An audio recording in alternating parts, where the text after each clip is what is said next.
जंगल में सब कुछ वापस शांत था। शेर खान के हारने के बाद जिंदगी फिर से हंसी और खुशी से भर गई थी। मोगली, बल्लू और बगीरा तीनों दोस्त जंगल के रास्ते पर मुस्कुराते हुए चल रहे थे। हवा में दोस्ती की खुशबू थी और पेड़ों के पत्ते गीत गा रहे थे। बल्लू मजाक करते हुए बोला, मोगली, तू तो अब जंगल का शेर बन गया। मोगली हंसकर कहता, नहीं बल्लू, मैं सिर्फ तुम दोनों का दोस्त बनना चाहता हूं।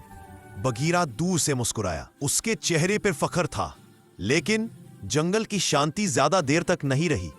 एक दिन हाथियों के राजा कर्नल हाथी ने सब जंगल के जानवरों को बुलाया। सारे जानवर एक बड़े पेड़ के नीचे जमा हुए। हवा में सन्नाटा था। कर्नल हाथी ने गहरी आवाज में कहा, जंगल के लोगों, शेर खान इंसान से हार गया है, लेकिन हमारे जंगल में अब भी एक इंसान रहता है, मोगली। क्या उसे यहां रहने का हक है? सब जानवर चुप हो गए। कुछ कहते थे हाँ, कुछ कहते थे नहीं। मोगली ने चुपचाप उनकी बातें सुनी। उसकी आंखों में उदासी थी। तब बगीरा आगे बढ़ा। उसने जोर से कहा, मोगली ने जंगल के लिए अपनी जान दांव पर लगाई। उसने साबित किया कि दोस्ती और वफादारी इंसान या जानवर नहीं देखती। बल्लू ने भी कहा, उसने हम सबको बचाया है। आज अगर जंगल महफूज है तो मोगली की वजह से। लेकिन कुछ देर ने कहा, लेकिन अगर मोगली यहां रहा तो शेर खान के लोग वापस आएंगे।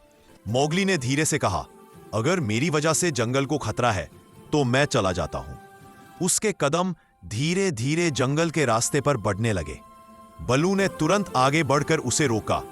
रुक जा बेटा, दोस्ती का मतलब यह नहीं कि तू सब कुछ छोड़ दे।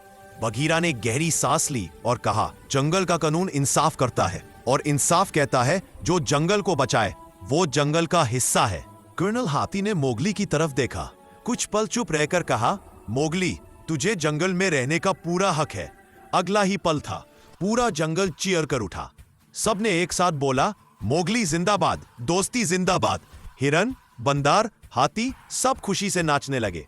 बल्लू ने मोगली को गले लगाया। बगीरा ने मुस्कुराकर सिर हिला दिया। शाम ढल रही थी। तीनों दोस्त पहाड़ी पर बैठे थे। आसमान में चांद चमक रहा था। हवा ठंडी थी। नदी का पानी चमक रहा था। मोगली ने पूछा, बल्लू, क्या यही दोस्ती होती है? बल्लू बोला, हाँ बेटा, सच्ची दोस्ती हर इम्तिहान पार कर जाती है। बगीरा ने धीरे से कहा, जंगल का कानून कहता है एक सच्चा दोस्त कभी अकेला नहीं छोड़ता। तीनों ने आसमान की तरफ देखा और मिलकर गीत गाया, जंगल है अपना घर, दोस्ती है अपना सफर। और इस तरह जंगल के तारों के नीचे एक नई कहानी लिखी गई।